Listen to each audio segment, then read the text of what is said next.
Are you coming to the tree where they strung up a man? They say murder 3.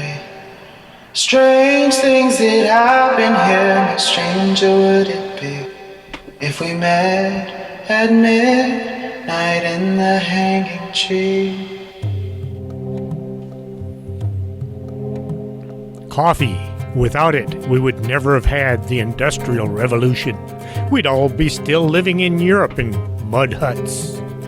Here in Laredo, we have the Organic Man Coffee Trike. 4501 McPherson, the best coffee on the planet.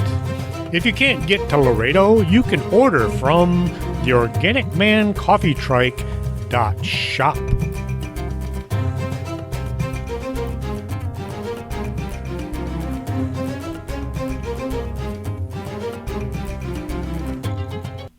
Welcome to the show. I'm your host, Chris James. Tonight we are going to have a very strange subject matter. Australia has surged ahead and left everybody in the dust.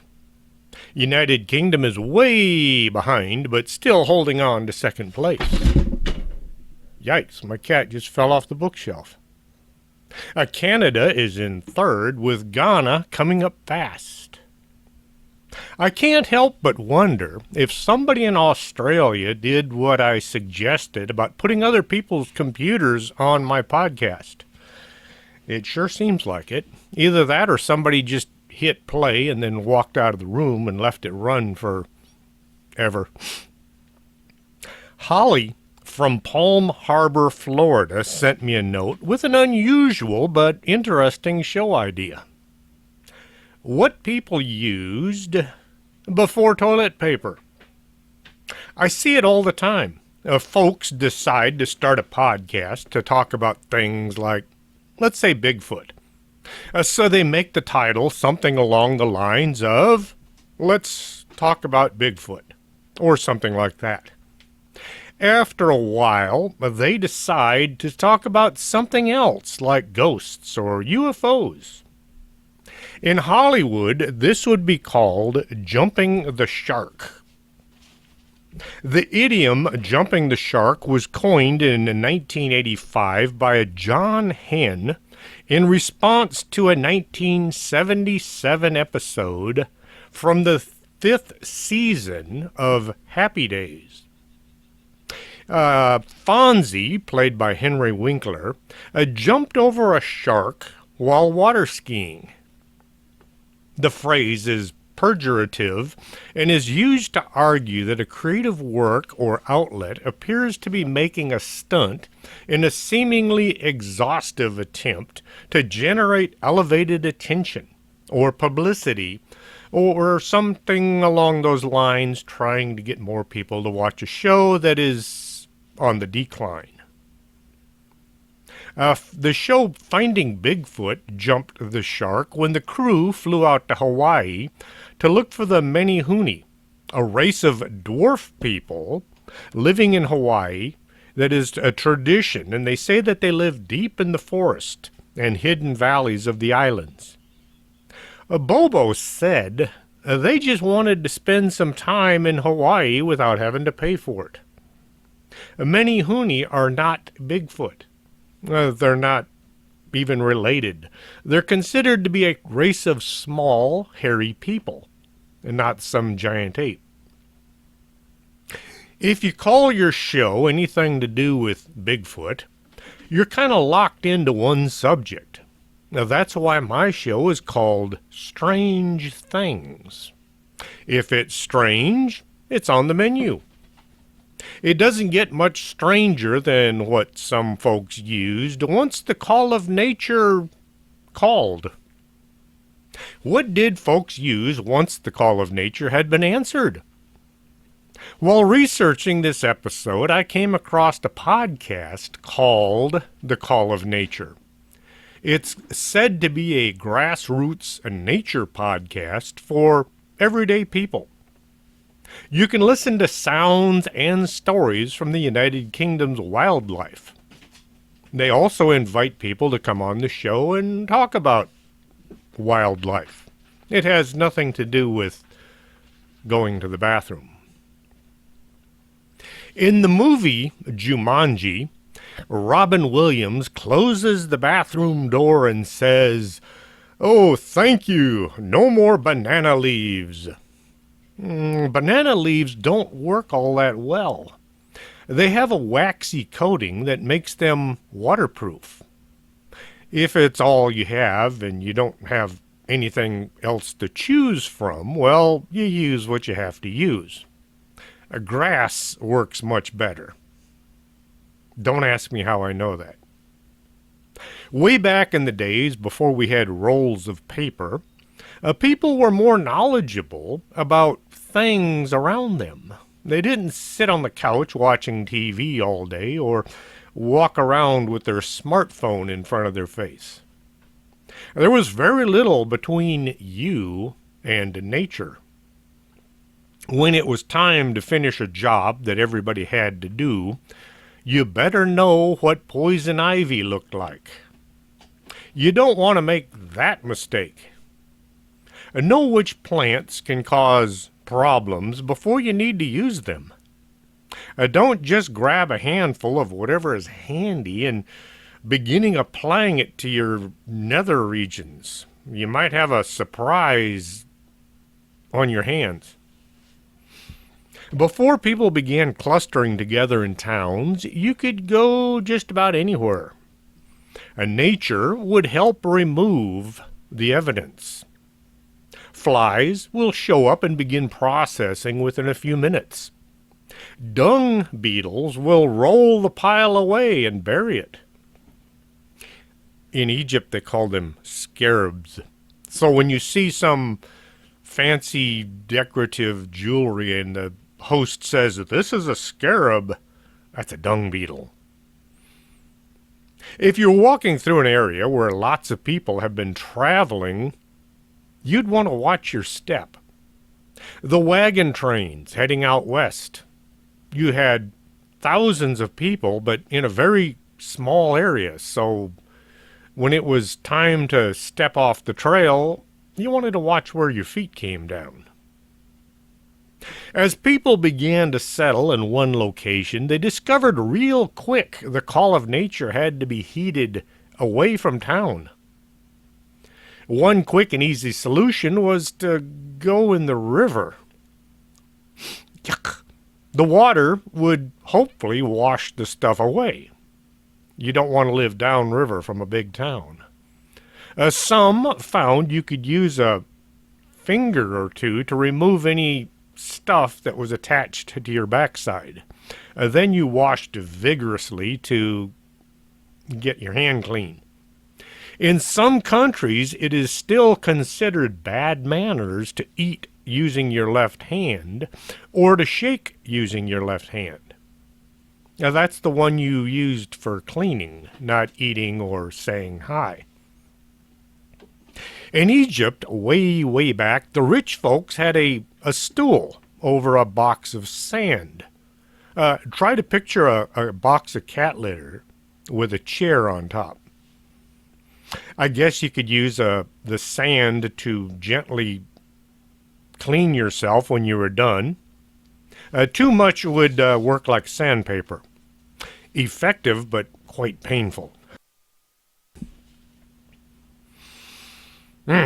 Those without the fancy stool would just drop things in the street. It wasn't unheard of, well, kind of like in some parts of the country today, it wasn't unheard of to be walking along and see somebody just going to the bathroom right there in the gutter. Boy, aren't you glad you live today and not in certain parts of the country.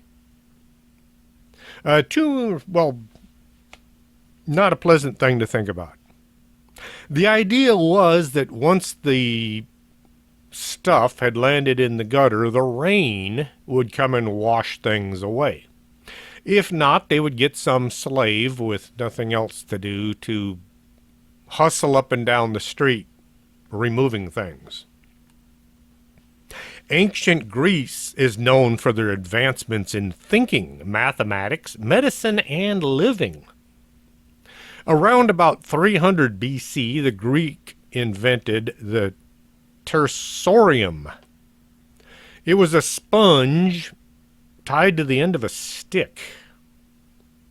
I couldn't find anything on when sponge divers began to ply their trade, but records show that people were swimming as deep as 200 feet, holding their breath, looking for sponges back in ancient times.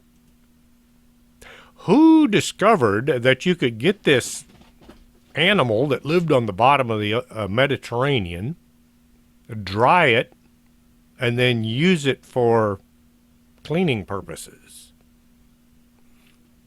Somebody had to be the first one. The weird thing about the tersorium is it was used over and over and by everyone. The device was kept in a bucket filled with water with either salt or vinegar added. You had to pray the guy before you didn't have problems like parasites or number 3 before putting the sponge back in the bucket. I guess that's what the vinegar was supposed to do. If someone ate something that didn't agree with their digestive system, things could get messy. Seeing as there was no refrigeration at the time, well, people ate a lot of bad meat back then. Things got messy on a regular basis. Public restrooms were a necessary part of every city. All that waste had to be dealt with. The bigger the city, the more things to get rid of, and the farther it had to be moved along. Studies of Rome, Herculaneum, and Pompeii have shown that Rome's main goal in the construction of most sanitation systems was flood management and the removal of water from areas where it would hinder cleanliness, economic growth, urban development, and industry. Their sewer system was there just to get rid of the rainwater. Many of the sewers drained into the closest body of water that also doubled as the main source of drinking for their population. A large number of toilets in homes and public venues were not hooked into the main sewer line. They had a whole bunch of smaller sewer lines that ran in every direction, so every pond and lake anywhere around a Roman city would also be their sewer. Once in a while, they would fill in these ponds. They would harvest the stuff that dried on the bottom of the pond and use it for fertilizing farms and gardens. Once again, that's why slaves were very popular in Rome. They got to do the fun parts. The cesspit toilet in public areas could be terrifyingly hazardous. And a lot of people that had their own toilets at home would make giant attempts to get home before they had to go. You didn't want to use the public facilities. There were biting vermin like rats, and once in a while there would be a fiery explosion coming from below anytime somebody was down there with a lit candle or a lamp trying to see their way. The guy down below cleaning.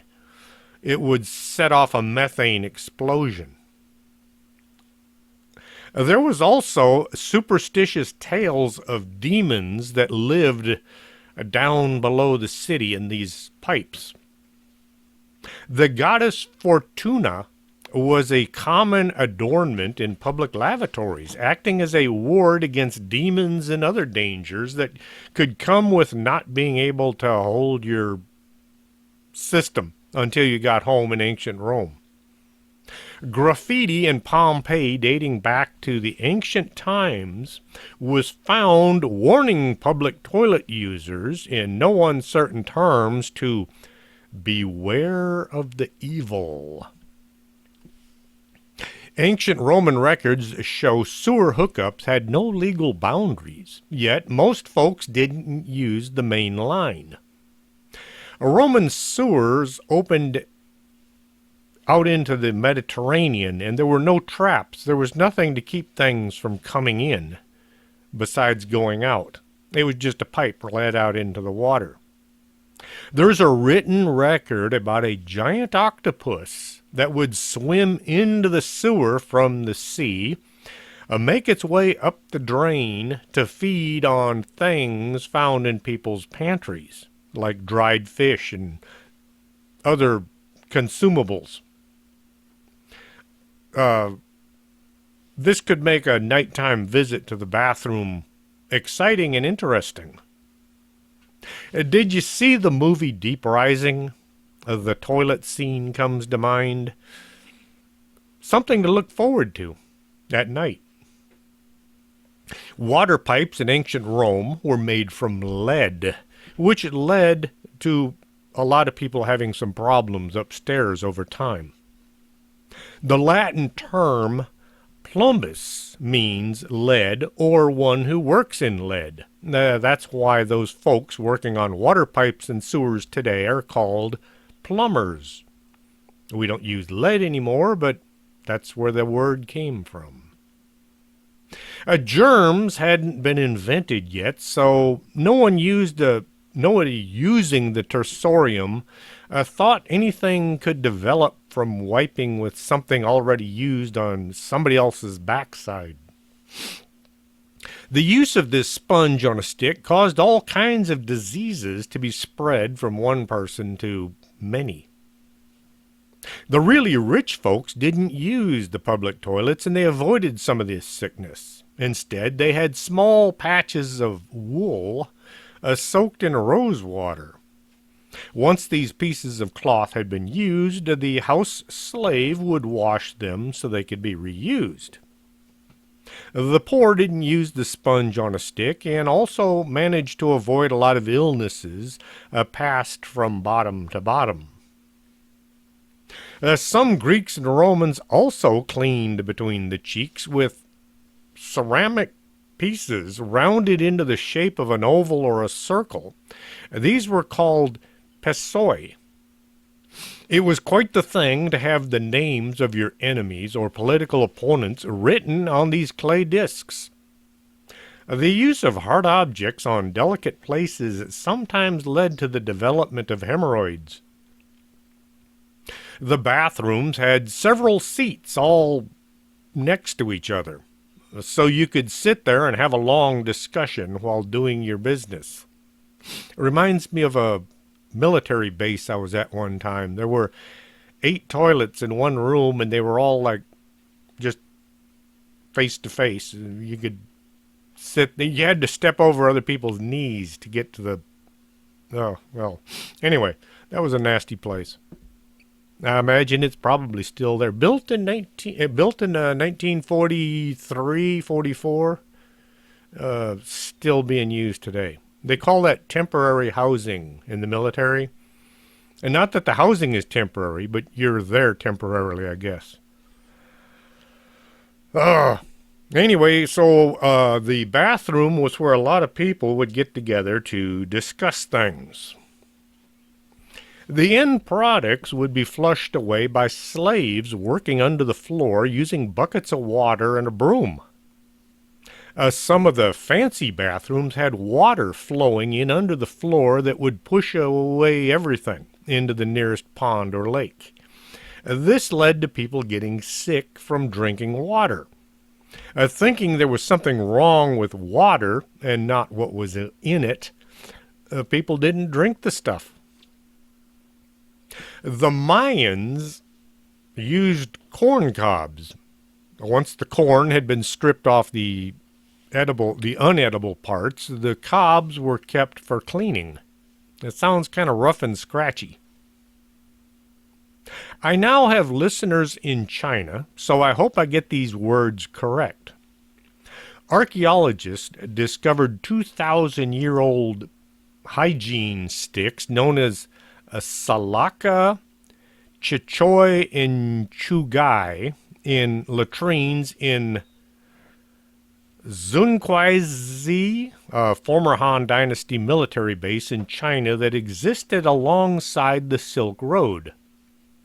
These instruments were cut from bamboo and other pieces of wood, and they were shaped kind of like a little spatula. The ends were wrapped in cloth to make the job easier and less painful. Try not to think about that next time you're making eggs or pancakes.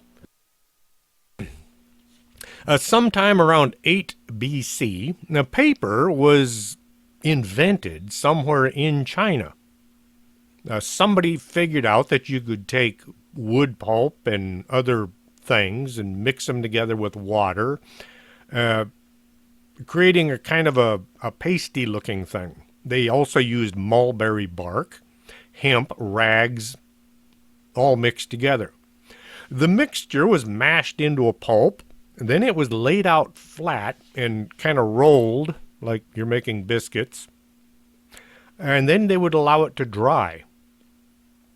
Written records from 500 AD tell about paper with quotations and writings by the folks known as the Five Sages that made using this paper as toilet paper not right.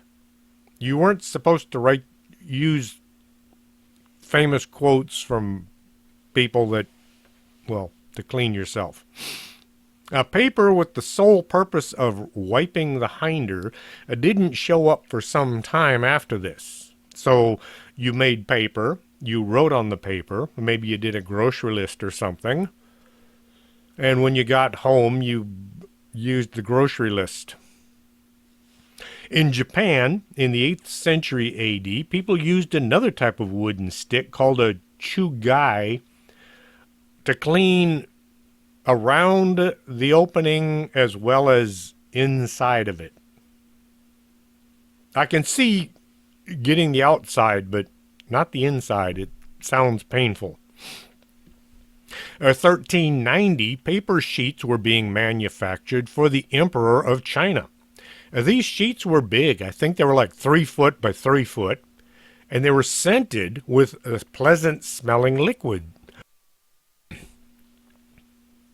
Peasants would harvest the ingredients, mix them together, dry them all for the sole use of the emperor and his family. The emperor owned all of the toilet paper, but if you showed up at his palace and he liked you, one of the gifts he might bestow upon you was a sheet or two of toilet paper. You had to tear off little squares when you needed them. We all must go, and even the super rich have to stop on occasion and take care of business. There are some things you have to do yourself. Well, unless you're the King of England in 1455. The king decided he was too rich and powerful to do certain things like wiping his own tush. The position of yeoman of the stool was created so the king could take care of nature without all that cleaning up afterwards. The king had to travel from time to time, and it was important he have some place to go, as well as somebody to take care of his portable potty. This was long before buildings even had plumbing. A 1495 record describes the commode to be crafted of fine timber, draped in black velvet and trimmed with silk. There were 2 pewter basins. While one was being filled, the other could be emptied. Talk about a royal dumper. The position of yeoman of the stool was changed to groom of the stool. A part of his job was to be sure the royal crapper was available when the king needed it, and then clean up afterwards. If the king was on the throne in the royal palace, the royal toilet was positioned close by. When he wandered off to bed, the other throne was moved to a room close to the bedroom. When it was time for a road trip, the groom of the stool was in charge of bringing the chair and all of its accoutrements. Is that why we call the bathroom the throne today? The surprising thing about this job was it was sought after by a lot of people, upper royalty and such. They wanted time alone with the king so they could try persuading him to do their bidding. The last person to hold the title of Groom of the Stool was James Hamilton, the second Duke of Abercorn, who served the Prince of Wales, but the job did not continue when the latter became King Edward the Seventh. So the Prince of Wales became the king. When he became the king, he did away with the Groom of the Stool. But a duke was doing the job? And newspapers became popular in the 1600s, first being printed in Germany.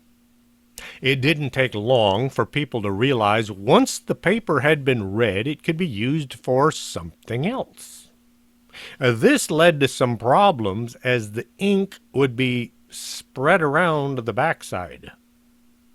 Suddenly, all the rich people had black bottoms.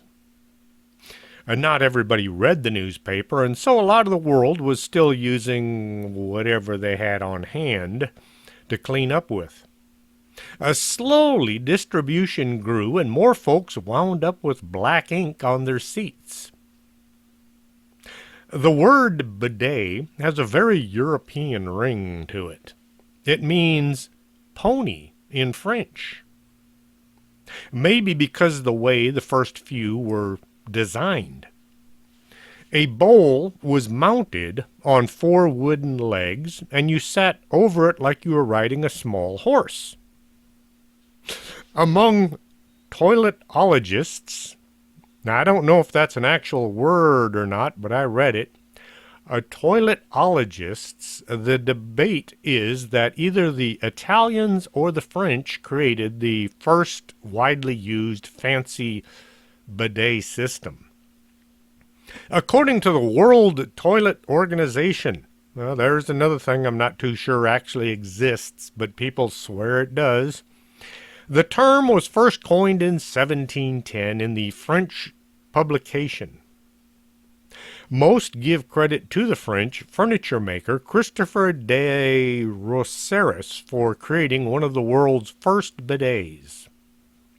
Once they came into style, they were not going to go away. Bidet crafting became an ornate art form, and it turned the act of using the bathroom into a stylish and classy experience. After handling their business, the wealthy French aristocrats could clean themselves in a porcelain bowl with beautiful inlay and painted work that laid into an ornate mahogany chair. This was one of the first times in recorded history that the toilets were designed to be nice. I guess this was before the King of England had his porta potty built. Up until then, even the wealthiest kings and queens of the world still had to use the traditional stone or wooden carved latrine, and they were lucky if they had some extra water for plumbing purposes. The affluent members of France society weren't going to wash their bums in the bowl. Instead, they went to visit le bidet. Now, my listeners in France, I'm not making fun of you. It just sounds funny in my headphones to hear that term. The first modern flushable toilet was described in 1596 by Sir John Harrington, an English courtier and the godson of Queen Elizabeth I. Harrington's device called for a 2-foot deep oval bowl, waterproofed with pitch, resin, and wax, and fed by water from an upstairs cistern. Flushing Harrington's pot required 7.5 gallons of water, a veritable torrent in the era before indoor plumbing. Rumor has it that this is why it's called the John. That's a lot better than the old Al Gore toilet that we have today that you have to flush and flush and flush and flush and flush because there's not enough water. 1775, Scottish inventor Alexander Cummings was granted the first patent for a flushing toilet. His greatest innovation was the S-shaped pipe below the bowl that used water to create a seal preventing sewer gas from entering through the toilet. If you ever go into a public restroom or one of the bathrooms in a big office building and you notice the place kind of has an unpleasant aroma, check the floor to see if there's a drain in the middle of it. And if there is, all you need to do is pour about a cup of water into that drain, because what has happened is the P-trap, that's what it's called because that's how it's shaped. It looks like a big letter P. The P-trap is dried out, and now you've got sewer gas coming back into the bathroom through the floor drain. By refilling the P-trap, you eliminate the sewer gas. Keep in mind that stuff can be flammable too. Yikes. In the late 19th century, a London plumbing impresario named Thomas Crapper manufactured one of the first widely successful lines of flush toilets. Crapper did not invent the toilet, but he did develop the ball cock, an improved tank-filling mechanism still used in toilets today. Yep, the Crapper was named after the guy who invented the ball cock. Here are a few more things you might want to know. The title constable came about after the fall of the Roman Empire. There was nobody to enforce the law. Slowly, citizens began to civilization, I'll get this right one of these days. Slowly, civilization began to reemerge. The royals needed people to keep an eye on their things, which kind of amounted to the whole country. A position was created called Count of the Stables. This was some guy in charge of all of the folks needed to keep an eye on things. Now, he didn't sit there at night guarding the stable. He was in charge of the people that did that. He was also responsible for keeping the military in shape. The title Count of the Stables slowly changed to Constable over time. In 1829, when Sir Robert was Home Secretary in Lord Liverpool's Tory cabinet, the Metropolitan Police Act was passed, providing permanent appointed and paid constables to protect the capital as part of the Metropolitan Police Force. Sir Robert's full name was Robert Peel. The police in London became known as Peelers.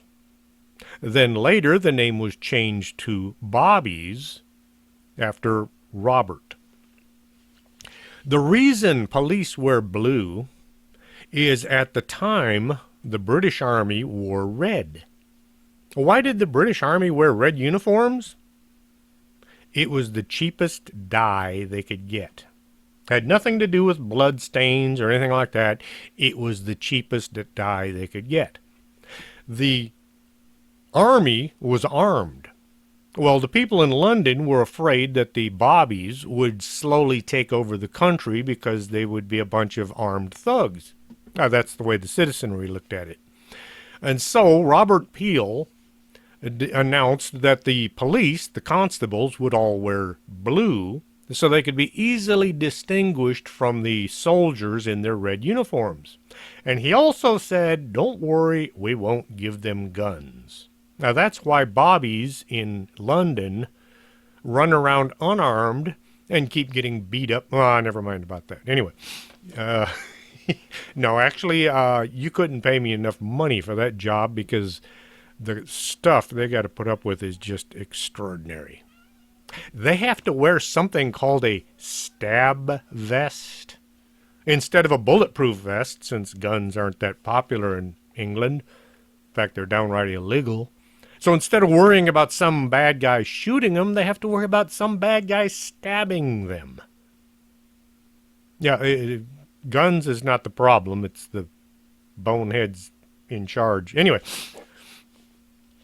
a blue box was a public telephone kiosk or call box for the use of members of the police and for members of the public who needed to contact the police.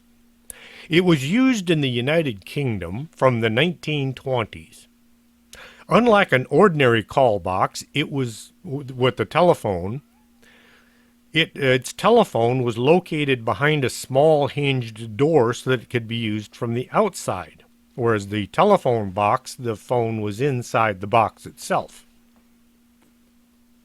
The police constables would use this box to write reports or to sit and eat lunch while they were waiting for their next call. On the roof of the call box was a blue light that would blink whenever there was a phone call for them. Some of these boxes were made out of concrete, some were made out of cast iron. The constables complained that the cast iron call boxes were torture in the wintertime because they would get so cold that the constables didn't want to be inside out of the rain. It was actually warmer to stand outside and get soaking wet than to sit in the call box. The first police call boxes were painted red. They changed the color to blue sometime later, I guess to differentiate the police boxes from the regular phone boxes. When the BBC began filming Doctor Who, they used the police call box as their model of the TARDIS. It's bigger on the inside. I have a TARDIS parked out in my side yard. Now, people stop by and get their picture taken standing next to it all the time. If I'd have known how much trouble and work it was going to be to make that thing, I don't think I would have ever started. But, well, there's a TARDIS in my yard now. If you don't know what the heck I'm talking about, well, it's a TV show. Paper first made its appearance next to the toilet in the mid-1800s. Joseph Gaiety, an entrepreneur from New York, is credited with being the first in the United States to create a product specifically designed for cleaning up after you've gone. His sheets of manila hemp paper were infused with aloe vera, and he claimed that this would help prevent hemorrhoids, while also giving customers an easy and sanitary way to clean up after they'd gone. And hey, guess what? No black newsprint on your bottom. Railway station agent Richard Warren Sears stumbled upon an opportunity to purchase a large selection of watches from a Chicago area jeweler who was trying to reduce his inventory. He had too many watches and not enough customers. Everybody working for the railroad had a watch, so Sears was able to sell these excess watches to his fellow railroad agents. Well, once he had sold all of his watches to everybody he knew, he thought that's a pretty good way to make money, so he bought some more watches, and he put them out in a magazine that was distributed up and down the rail line. People could contact him if they wanted to buy a watch, somebody he didn't know. The R.W. Sears Watch Company became a profitable business, and so Sears moved to Chicago, where he went into business with Alva Roebuck. The first Sears watch catalog was published in 1888. The same year Jack the Ripper was running around London. By 1893, Sears and Roebuck decided to diversify their business. no longer selling just watches, but they started selling everything. And I do mean everything.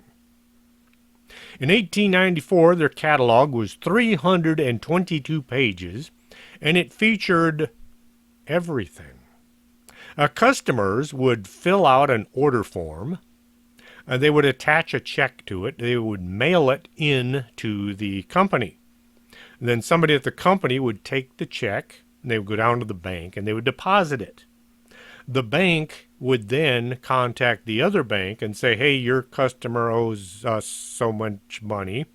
Once the check cleared, then Sears would ship the product. Now, sometimes this could take almost a month, sometimes longer depending on mail and such.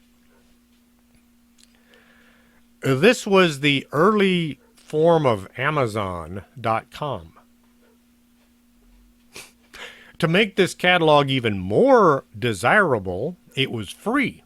All you had to do was go to a store somewhere and pick one up off the shelf. Didn't have to pay for it. At some point, people living in the rural areas would have looked through the catalog, looking at all the pictures of things they may want or didn't really want. There were things in there that you could dream about, like cars, houses, rifles, you name it, Sears had it.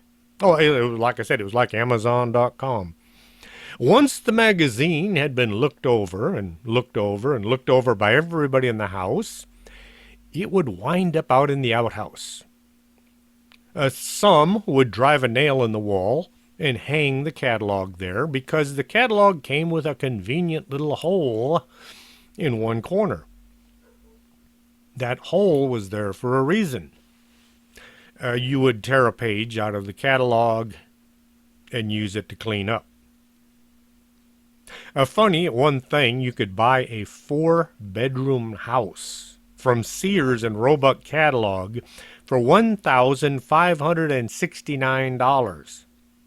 This was the whole house, and they would ship it to you on the railroad. It came with plumbing. It came with roofing. It came with cans of paint to decorate the place once you got it. The only thing not included in the purchase was the labor to build the place. A Scott Paper Company was founded by brothers Irvine and Clarence Scott in Philadelphia, Pennsylvania in 1879. Scott originally produced coarse paper goods such as bags and wrapping paper. By the 19th century, the introduction of domestic bathroom plumbing created a market for a new product, toilet tissue.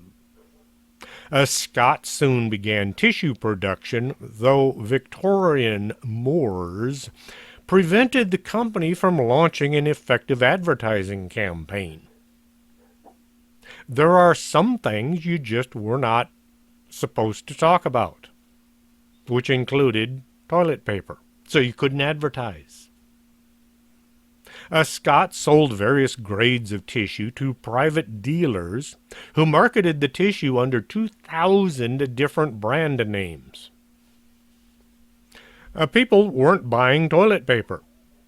The catalog was free, and all the time you didn't walk up and down the aisles of a store looking for what you needed. When you went to the grocery store, you would show up with a list.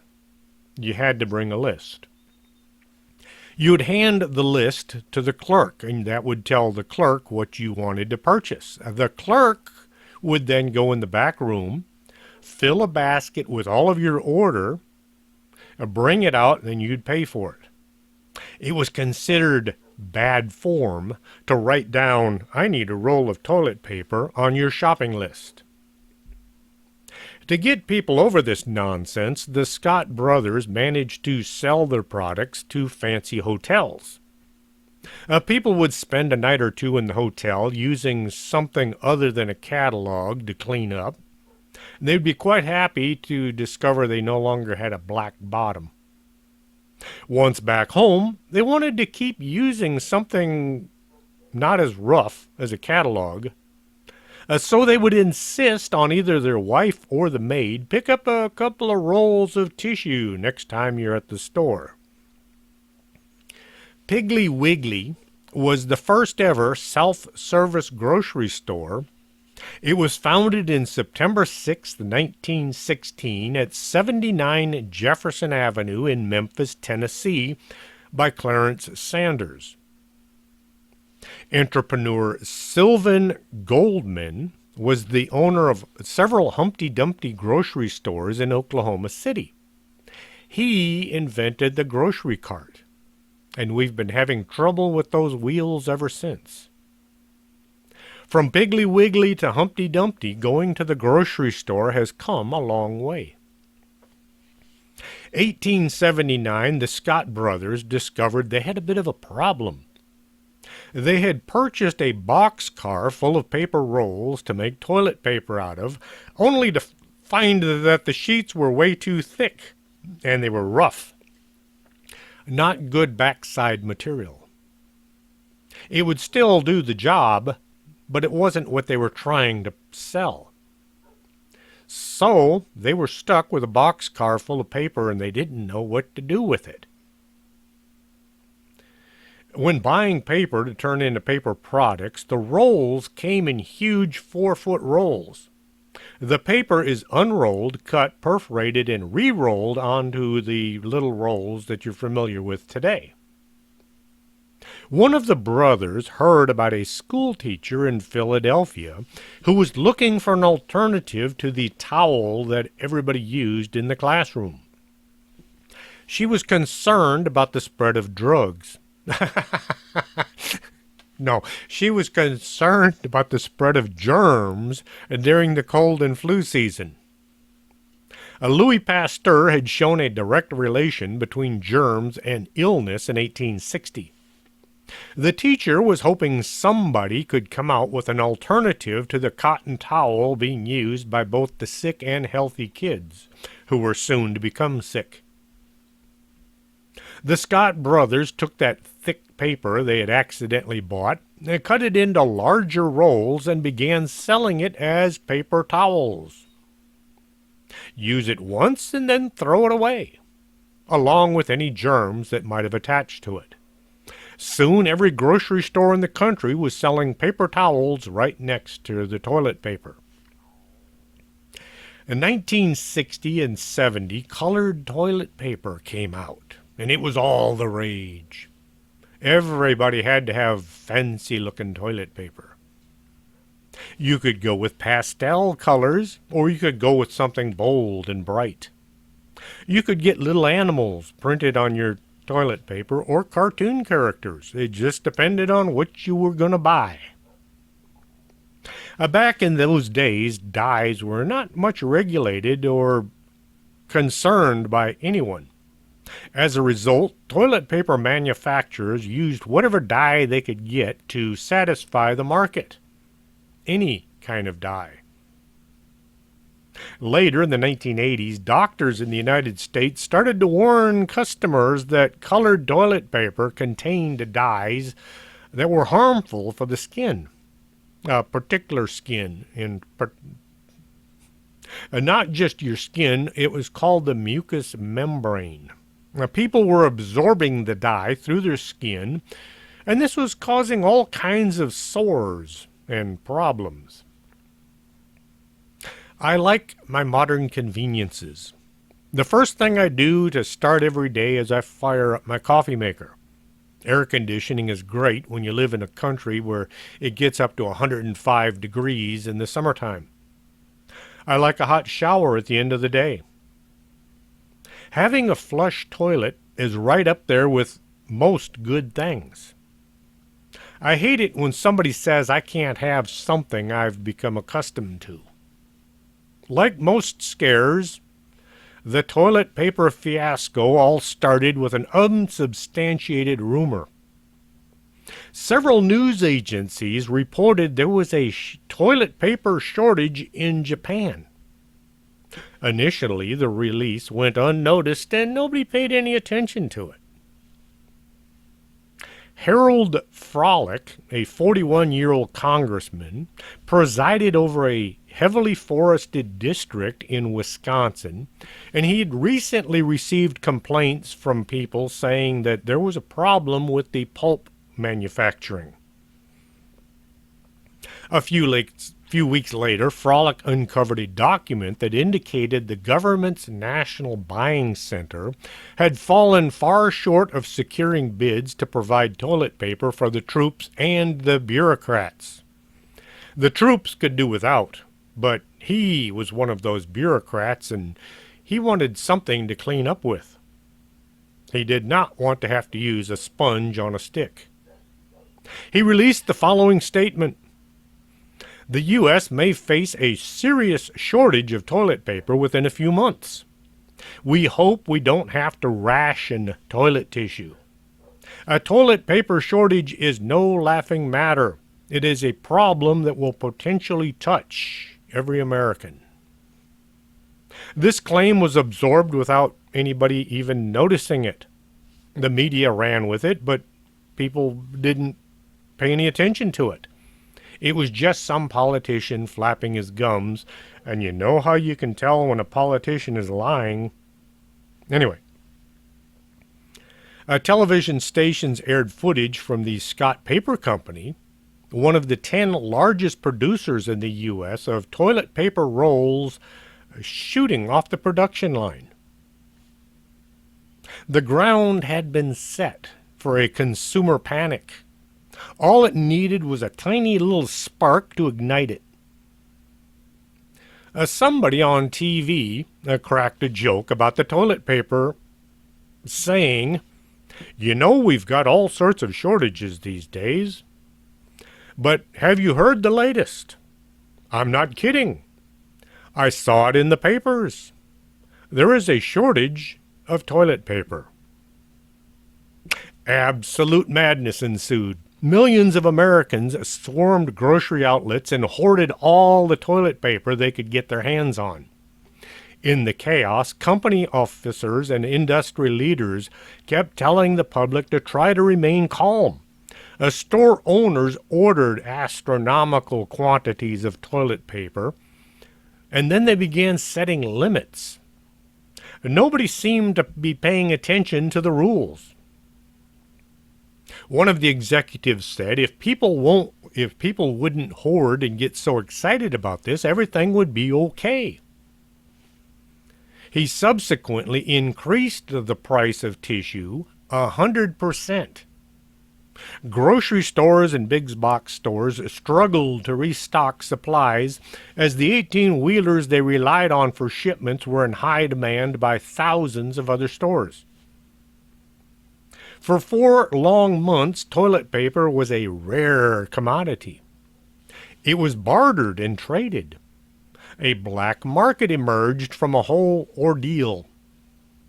I'm not talking about what we just went through with the Black Plague of 2020. This toilet paper shortage was back in 1973. The whole thing was kicked off by rumors of there being a shortage.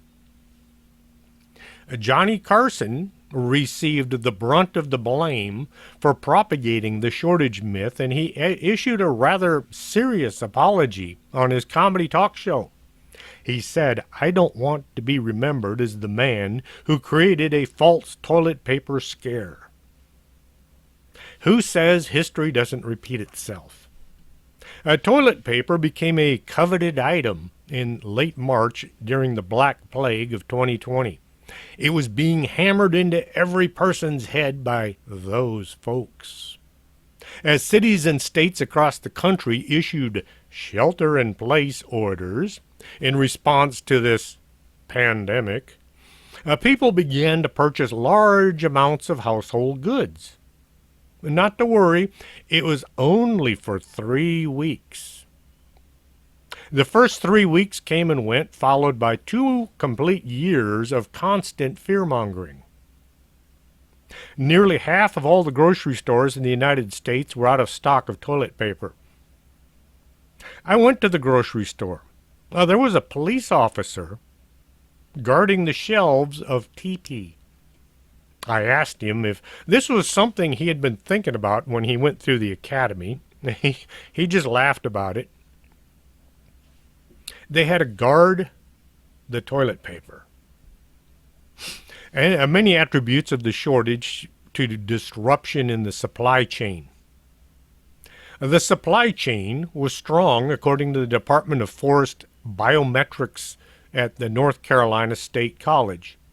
The folks making the paper products were considered to be essential workers, and just about all of them showed up for work. The mantra was, I deserve a clean hinder despite everybody else. I have dug and searched trying to find some reason for the great TP shortage of 2020. No one has a reasonable explanation. People went crazy and toilet paper was their relief. Sitting at home, surrounded by stacks of TP, must have made them feel better. In the Army, we had MREs. One of our guys began calling them meals rejected by Ethiopians. The name stuck in our company. The first few MREs were barely palatable. Dehydrated pork patties, hot dogs that looked and tasted like cheap cat food. Yeah, I know what cheap cat food tastes like. The best thing in the MRE bag was the coffee. It had extra caffeine, lots of extra caffeine. I would trade away most of my meal just to get the coffee packs. Well, then I started bringing a jar of instant coffee from home and no longer really had a reason to trade. I also brought my own food and stored it away in the tank. One thing never traded for any reason under any circumstances was that tiny little package of John Wayne toilet paper. It was rough as all get out, and it never took anything off of anybody. The paper came tightly wrapped in a little bitty package. I figure it's about 1 inch by 2 inches by half an inch. I would remove it from the MRE package, and it would immediately go into my left upper pocket on my uniform. That way, in an emergency, I always knew where the paper was. You don't want to be having to check all your pockets in the dark after having an issue. Eating MREs sometimes 3 times a day, there were going to be some emergencies. I kept a roll of TP in my truck today. If your pickup doesn't have a trunk, then obviously you're not driving a Honda Ridgeline. I keep a roll of good TP, not the cheap stuff, and an E-tool. An E-tool is an entrenching tool from the Army. It's a folding shovel. Should I ever need it, I'm ready for any kind of a nasty emergency that might come along when I'm away from home. I also keep a package of baby wipes. I don't have a baby with me, but you'd be amazed how those things can help you out in an emergency. You can clean your hands, your face, other parts of your body as need be. I also keep a machete in the trunk, a cigarette lighter, because you never know when you might have to set something on fire, a campfire kind of situation. I keep a poncho liner in case it gets cold, because you never know.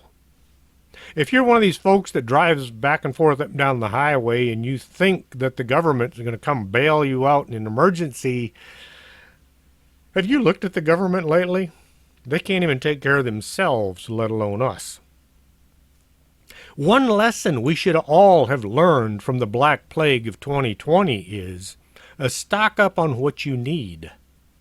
Instead of having 1 case of bottled water, get 2 or 3 and just keep them around for when you need it. You want to have water, coffee, food, some books that do not require batteries, some bullets, and some toilet paper. The toilet paper's way down on the list, though. Another lesson we should have all learned is don't believe most of what you hear. Just because some clown says there's a toilet paper shortage, don't go running to the store and buy them out of stock. John Panett had this to say about toilet paper. He was at the supermarket and he saw a guy with cheap toilet paper. He said, "What are you doing?"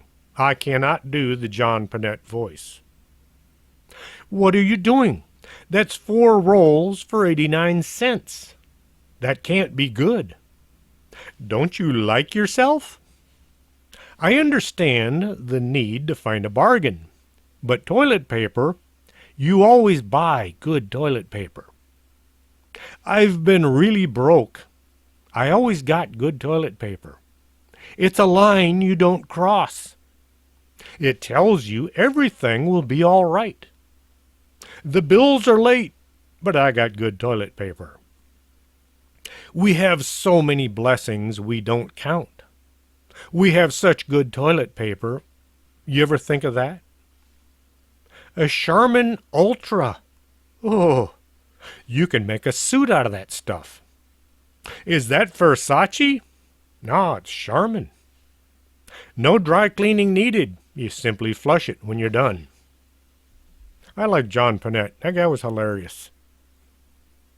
My wife and I were up in San Marcos. I believe it was in 2010. She wanted to go to Kirkland's because we didn't have one in Laredo yet. We were going to pick up a few items and have dinner and then drive back home. It's 200 miles one way. The girl at the counter asked if we had gassed up yet. Odd question, but my wife asked her why. The girl said she had stopped at 5 different gas stations before she could fill up. A lady behind us piped up with the stations all over town were all now out of gas.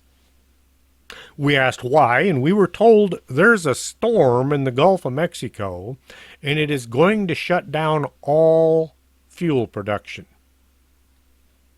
My wife paid for her purchases, and I loaded the truck. Instead of going to eat, we went looking for gas. At 200 miles from Laredo to San Marcos, with a tailwind, I get about 400 miles to a tank. I was below a half a tank, which meant I didn't have enough gas to get home. Every station we stopped at had a sign that said, "No fuel." With a sinking feeling, we set our sights for home. Turn the AC off. Open the windows. Set the cruise control for 55. I can't drive 55. What was that song? I can't drive 55? Anyway, well, I set it for 55 and we did a slow roll home. There were vehicles broke down on the side of I-35. They had all run out of gas or they were so close to the bottom that they couldn't keep going. Cars were parked in gas station parking lots waiting for the resupply. I was hoping to find a gas station in San Antonio, but they were all closed. Every one of them had a sign, "No gas." Lulu called her sister and told her just in case we might need an assist. The plan was we would keep going until the little yellow light came on that said I was about out of gas. Then I would find some place to park. Lulu would then head home with her sister and I would wait to gas up when and where I could. South of San Antonio, on the side of the road, was a station that still had their lights on. I pulled off the intersection and got in line behind 30 or 40 other vehicles. It was weird. Nobody jumped the line. Nobody tried to get ahead. Nobody honked their horns. It was deathly quiet out there. People would pull forward, gas up their vehicle, and then leave. I figured I would probably get to the pump just as the tank ran out. But no, I managed to pull up, insert my ATM card, filled my tank. We pulled away from the gas pump with no issues. Nobody was talking. Everybody was just standing there staring at the gas pump like they were willing them to keep working. I asked the people next to me, because I do that. I'm one of those guys that talks to people in the grocery line. I asked the folks next to me about this bizarre event, and they said somebody had posted there was a fuel shortage, and this was the only station within several counties that was still pumping gas. My wife called her sister and told her we were in good shape and not to worry about coming to get her. Once we were back in Laredo, we headed to the station. I was going to top off the tank. We drove around town and we checked several stations. Every gas station in Laredo was not only open, but they all had fuel. I asked one of the attendants about the shortage, and they said, "What shortage?" The next day, we found out two important things. The whole gas shortage was started by one woman who began texting everybody saying there was no gas anywhere south of Austin. People who heard this all rushed out and filled their gas tanks, which meant that all the stations were worried, and so they just simply shut off their pumps. That was the second thing we learned. All these stations that said they didn't have gas, they had gas.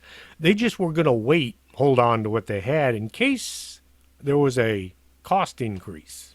Then they could make more money. Thank God that one fuel station didn't do that. Things you need to know. Don't believe just about anything coming off of the news. And when the government says something, well, you're going to have to decide for yourself if that's true or not. Hope you enjoyed tonight's show about a bizarre subject. Like I said, we talk about strange things. Till next Saturday, this is Chris James for Strange Things. Are you coming to the tree where they strung up a man, the same murder three? Strange things that happen here, how stranger would it be if we met at midnight in the hanging tree?